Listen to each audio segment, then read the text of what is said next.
ኢሜይልና እንተመልዩ ኣካውንት ስቶሬጅ ፉል ተሸጊርና እንታይ ንገብር? ገሌና ምናልባት ኢሜይልና መልዩ ከም ዘሎ ከይፈለጥና እንታይ ኮይኑ ኢሜይል ዘይመፀና እናበልና ንሓስብ ንህሉ። ኢሜይል ኣካውንትና ዝመልኣሉ ግዜ ኢሜይል ክንሰድድ ኮና ክንቅበል ኣይንኽእልን። በዚ ምክንያት ከዓ ብዙሓት ኣገደስቲ ኢሜይላት ሚስ ክንገብር ንኽእል ወይ ከዓ ክሓልፉና ይኽእሉ። ሕጂ እቶም እንታይ ኮይኑ ኢሜይል ዘይመፀና እናበልና ንሓስብ ኢሜይልና መሊኡ ከይህሉ ቸክ ንግበር። እቶም ኢሜይልና ከም ዝመልአ ዘረጋግፅና ከዓ ንዓኹም ዝኾም መፍትሒ ሒዘ መፅእ ኣለኹ። ክሳብ መወዳእታ ምሳይኩኖ። ኣብ ናይ ኣካውንትና ዝበዝሐ ግዜ ቦታ ዝሕዘና ጉግል ፎቶስ እዩ። ጉግል ፎቶስ ክንብል ከለና ብፍላጥ ድዩ ብዘይፍላጥ ኣብዛ ኣፕ ስቶር ዝገበርናዮም ወይ ከዓ ባክኣፕ ዝገበርናዮም ስእልታትን ቪድዮታትን ማለት እዩ። ሕጂ ነቲ ፀገም ትፈትሕሉ ክልተ ኣማራፂታት ክበኩም እየ። በታ ቀዳመይቲ ንጀምር። ኣብ ጉግል ፎቶስ ዘሎ ስእልታትን ቪድዮታትን ኮምፕረስ ምግባር። ኮምፕረስ ምግባር ማለት እንታይ ማለት እዩ ንብል ከንህሉ ኮምፕረስ ምግባር ማለት ነቲ ባክኣፕ ኮይኑ ዘሎ ስእልታትን ቪድዮታትን ቁሩብ ኳሊቲ ግዲልና ቦታ ሴፍ ክንገብር ከለና ማለት እዩ። እንተኾነ ግን ከምኡ ይበሃል እምበር ክሳዕ ክንዲ ትዝጋነን ብዓይንና ክንፈልዮ ንኽእል ናይ ትሕዝቶ ምጉዳል ኣይርአን እዩ። ንኸይዲ ሕጂ ከመይ ጌርና ስእልታትናን ቪድዮታትናን ኮምፕረስ ንገብር ንርአ። ቅድሚኡ ግን ናብ ጉግል ፎቶስ ከድና ባክኣፕ ከነጥፎ ኣለና። ከመይ ጌርና ነጥፍኦ ከዓ እስከ ብሓባር ንርአ። መጀመርያ ናብ ጉግል ፎቶስ ንኸይድ። ኣብ ጉግል ፎቶስ ምስ ኣተና ኣብዚ ላዕሊ ብየማን ወገን ፕሮፋይል ፒክቸርና ክትፀርሐና ኣብ ሓንቲ ግዜ ታፕ ንገብር። ካብኡ ቀፂልና ኣብዚ ንርኢ እንተለና ባክኣፕ ትብል ኣላ። ኣብታ ባክኣፕ ትብል ዘላ ታፕ ንገብር ቀፂልና ብድሕሪኡ እዛ ባክኣፕ ፎቶስ ኤንድ ቪዲዮስ ኦን ዲስ ዲቫይስ ኣውቶማቲካሊ ትብል ዘላ ስዊች ንዓ ክነጥፋ ኣለና። ንዓ ነጥፋ እያ። ከምዚ ጌርና ባክኣፕ ኣጥፊእና ኣለና ኣብ ጉግል ፎቶስ። ቀፂልና ከዓ ናብ ክሮም ንኸይድ። ሕጂ ከዓ ናብ ክሮም ኣቲና ኣለና። ኣብ ክሮም ምስ ኣተና ከዓ እንደገና ኣብታ ፕሮፋይል ፒክቸርና ታፕ ጌርና ናብዚ ንመፅእ። ናብዚ ምስ መፀና ኣብ ትሕቲ ዩ ኤንድ ጉግል ዝብል ዘሎ ኢሜይል ኣካውንት ንርኢ ኣለና።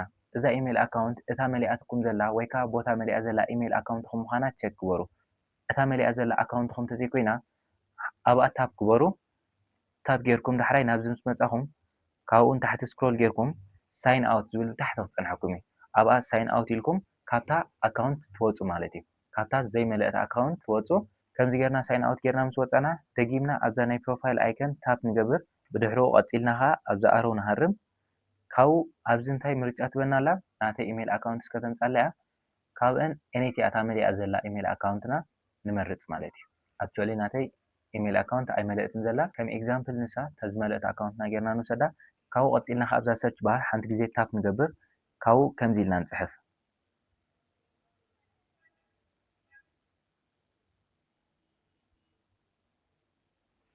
ከምዚ ኢልና ንፅሕፍ እሞ ከምዚ ኢልና ምፅሓፍና ከዓ ሰርች ንብላ። ከምኡ ኢልና ፅሕፍና ሰርች ምስ በልና ናብቲ ባክኣፕ ኮይኑ ዘሎ ስእልታትናን ቪድዮታትናን ክትወስደና እያ።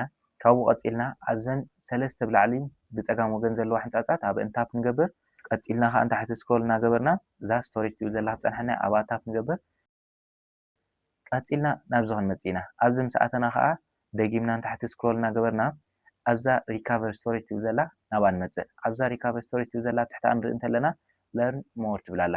ኣብዛ ለርን ሞር ትብል ዘላ ኣብኣ ሓደ ግዜ ታፕ ንገብር። ካብኡ ቀፂልና ከምዚ ጌርና ስክሮል ጌርና እዛ ቸክ ቦክስ ቸክ ንገብራ። ብድሕሪኡ ኮምፕረስ ኤግዚስቲንግ ፎቶስ ኤንድ ቪዲዮስ ትብለና ኣላ። ነዛ ባትን ሃርማ። ነዛ ባትን እዚኣ ምስ ሃረምና ኮምፕረስ ምግባር ክጅምር እያ ማለት እዩ። ሜይቢ ፍርቂ ሰዓት ወይ ከዓ ሰዓት ክወስድ ይኽእል እዩ። ሓንሳብ ሰዓት ዲ ፍርቂ ሰዓት ተፀቢና እንታይ ንገብር ማለት እዩ ኣብ ጂሜይል ተመሊስና ነታ ጂሜይል ኣፕሊኬሽን ሪፍሬሽ ንገብራ ወይ ከዓ ሞባይልና ሪስታርት ንገብራ ኢሜይልና ናብ ንቡር ተመሊሳ ክትፀኒሓ ማለት እዩ። እዛ መንገዲ እንተዘይፈቲኹማ ወይ ከዓ እንደዘይሰርሓትልኩም ከዓ ካልአይቲ ኣማራፂ ክህበኩም። እታ ካልአይቲ ኣማራፂ ከዓ እንታይ ኣብ ጉግል ፎቶስ ባክኣፕ ኮይኑ ዘሎ ስእልታትን ቪድዮታትን ምድምሳስ ማለት እዩ። ሕጂ ምድምሳስ ክንብል ከለና እዚኣ ንሕዞ ዘለና እቲ ንድምሶ ዘለና ስእልታትን ቪድዮታትን ካብ ሞባይልና ይድምሰስ ማለት ኣይኮነን። ኣይድምሰስን እዩ። ኣብ ሞባይልና ስቲል ክፀኒሑ ካብ ኢዳ ንድምሶ ኣለና ካብቲ ኢሜይል ኣካውንትና ካብቲ ናይ ኢሜይል ኣካውንትና ስቶሬጅ ካብኡ ጥራይ ንድምሶ ኣለና ማለት እዩ።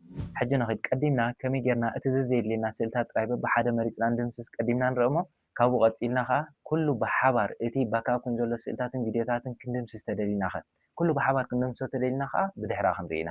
ሕጂ ቀዲምና ከመይ ጌርና ነቲ ዘዘየድልየና ስእልታት ጥራይ መሪፅና ንድምስስ ቀዳሚት ንርአ። እዚ ክንገብር ከዓ ናብ ክሮም ንመለስ። ኣብ ክሮም ምስ ኣተና ኣብዛ ሰርች ባር ሓደ ግዜ ታፕ ንገብር። ተመሳሳሊ ከምታ ናይ ዓንተ ቤት ፀሓፍናያ ከምዚ ኢልና ንፅሕፍ photos.google.com ኢልና ንፅሕፍ። ካብኡ ሰርች ንብላ። ብድሕሪኡ ናብቲ ባክኣፕ ኮይኑ ዘሎ ስእልታትናን ቪድዮታትናን ክትወስደና እያ። ናብዚ ምስ መፀና ከዓ እቲ ዘዘየድልየና ስእልታት ክንመርፅ ኣብዘን ብላዕሊ ዘለዋ ሰለስተ ዶት ብየማን ወገን ዘለዋ ኣብአን ታፕ ንገብር። እዛ ሴሌክት ፎቶስ ትብል ዘላ ክትመፀና እያ። ንዓ ሓደ ግዜ ታፕ ንገብር።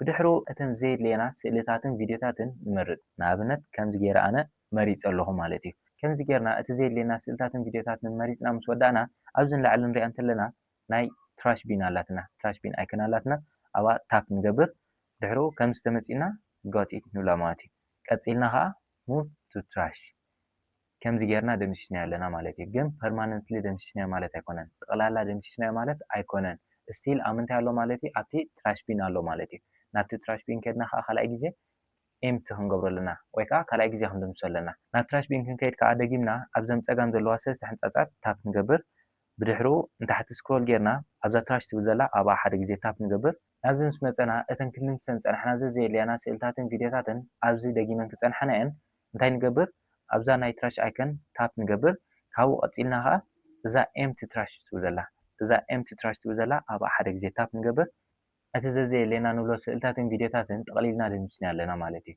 ኦኬ ከምዚ ጌርና እምበር በብሓደ እቲ ዘየድልየና ክንድምስስ ንኽእል ሕጂ ከዓ ከመይ ጌርና ብሓባር እቲ ባክኣፕ ኮይኑ ዘሎ ስእልታትን ቪድዮታትን ንድምስሶ ንረአ እዚ ክንገብር ከዓ ናብታ ፎቶስ ትብል ኣፕሊኬሽን ናብኣ ንኸይድ ኣብ ጉግል ፎቶስ ምስ ኣተና ወይ ከዓ ፎቶስ ምስ ኣተና ኣብዛ ፕሮፋይልና ታፕ ንገብር ቀፂልና ከዓ ንታሕቲ ስክሮል እናገበርና ኣብዛ ፎቶ ሴቲንግስ ትብል ዘላ ኣብኣ ታፕ ንገብር ቀፂልና ከዓ ኣብዛ ባክኣፕ ትብል ዘላ ንሃርም ካብኡ ቀፂልና ናብዚ ምስ ኣተና ኣብዚ ታሕቲ ንሪኣ እንተለና አንዱ ባክኣፕ ትብለና ኣላ አንዱ ባክኣፕ ኣብኣ ታፕ ንገብር ብድሕሪኡ ከምዚ ጌርና ስክሮል ጌርና እዛ ቾክ ቦክስ ቼክ ንገብራ ብድሕሪኡ ደሊት ጉግል ፎቶስ ባክኣፕ ትብል ዘላ ባተን በዚ ታሕቲ መፅያትልና ዘላ ንሪኣ ዘለና ኣብኣ ታፕ ንገብር ብድሕሪኡ ኩሉ እቲ ባክኣፕ ኮይኑ ዘሎ ስእልታትን ቪድዮታትን ጠቕሊሉ ይድምሰስ ማለት እዩ ከምዚ ጌርና ከዓ ኢሜይልና ናብቲ መጀመርያ ነበረቶ ክንመልሳ ንኽእል እምበር ክቡራት ተኸታተልተይ ሎም ዝበልክዎ ቪድዮ ነዚ ይመስል እዛ ቪድዮ እንተፈቲኹማ እንተጠቒማትኩም ላይክ ምግባር ኣይትረስዑ እንደገና እዛ ቻነል ሓዳሽ ስለ ዝኾነት ሳብስክራይብ ብምግባር ደገፍኩማ ርኢኒ